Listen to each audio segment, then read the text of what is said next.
up guys, nongeye kubasuhuza abakunzi ba Sam Empire nguko bisanzwe. Amahoro y'Imana akomeze kubana namwe, mbabwira yuko mbakunda kandi cyane, kandi namwe numva abantu bari kuvuga ngo murankunda wese kuko gahunda yacyo ni ukubagezaho ibintu byiza kandi bibafitiye umumaro.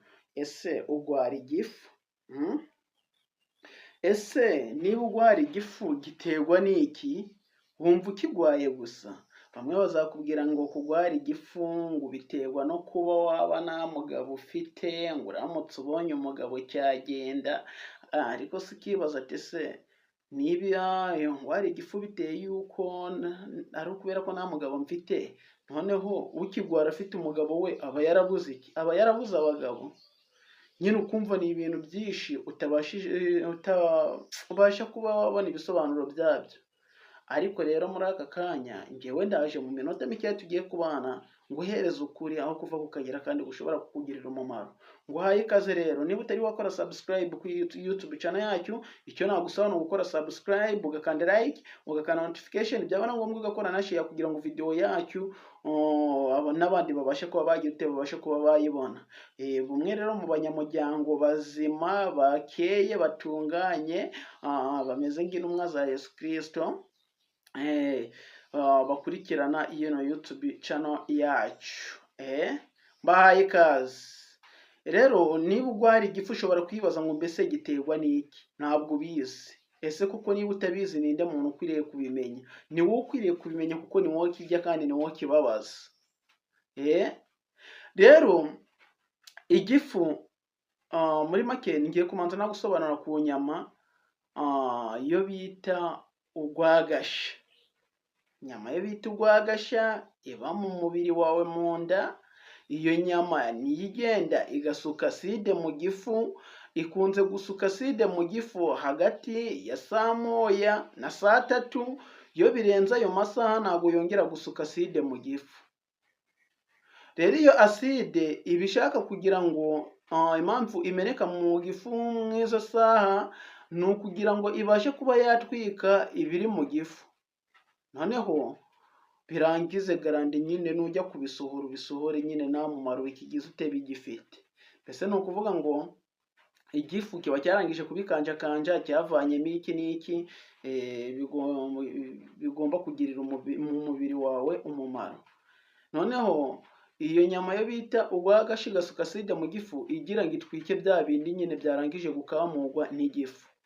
Noneho rero yiramutse isutse acide mu gifu, yageramo igasanga nta kintu kirimo, ni ukuvuga ngo nta kindi kibaho uretse ubwoya buba buri ku gifu nibwo bugenda bugashya. Bwamara gushya bukagenda bushya ejo nuko ejo bundi nuko, uko ubwoya bushira niko igifu kigenda kikurembya. Noneho bakubwira ngo ni ukubura umugabo, ikibazo ati se umugabo ubundi ajya mu gifu? Umugabo ajya mu gifu? Ese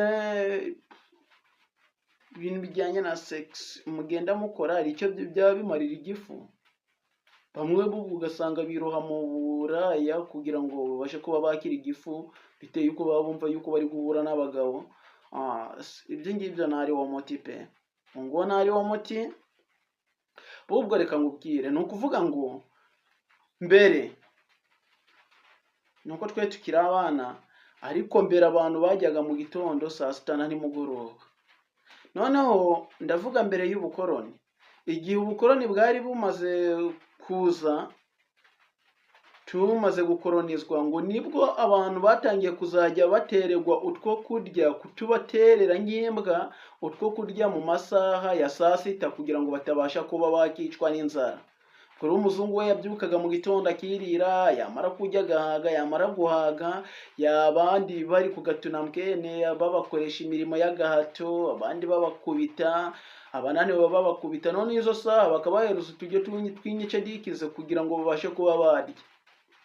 Systeme iba kurya saa sita.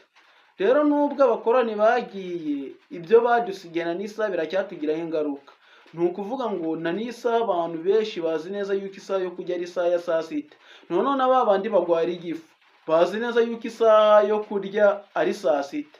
buri gihe bajya saa sita. Icyo ngicyo ni ikibazo gikomeye cyane kandi kukibavanamo byagorana, kireka babonye ibisobanuro bizima birenze kugira ngo babashe kuba bamenya uburyo babasha kuba bakira igifu.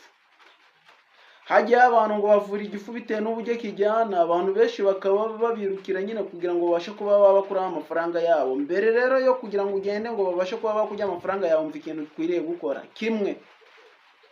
Niba wajyaga saa sita, hindura system utangire kuzajya ujya mu gitondo. Ihenda bisara abagabo batajya mu gitondo, ari n'abamama batajya mu gitondo, ariko tangira nibura buri mu gitondo hagati ya saa moya na saa tatu ugira ikintu ushira mu nda yawe.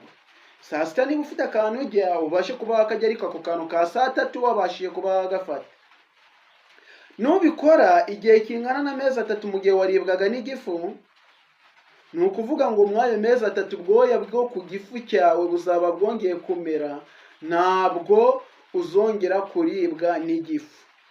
Noneho nubona kimaze gukira nyine uzakomeza iyo system, ntabwo uzongera kukigwara iteka ryose. Ariko ntugeze ko ayo mezi 3 ugatangira kuzajya wirira saa sita, saa 7, saa 8, nyine igifu kizongera kikugaruke. Nkuko biba bimeze. Ikindi kintu nzagaruka nzambabwira ku bintu bijyanye no kurira ku gihe n'umumaro wo kurira ku gihe. Niba ari saa sita ukajya saa sita, niba ari saa 7 ukajya saa 7, niba ari saa 8 ukajya saa 8, mbese ukazajya urira ku gihe ku buryo igihe cyawe kidahinduka. Kuryama ukaryamira ku gihe. Ibyo bintu nzababwira umumaro wabyo. Reka mbenzoreje ahangaha, mbifuriza kugira amahoro ya Kristo. Murakoze.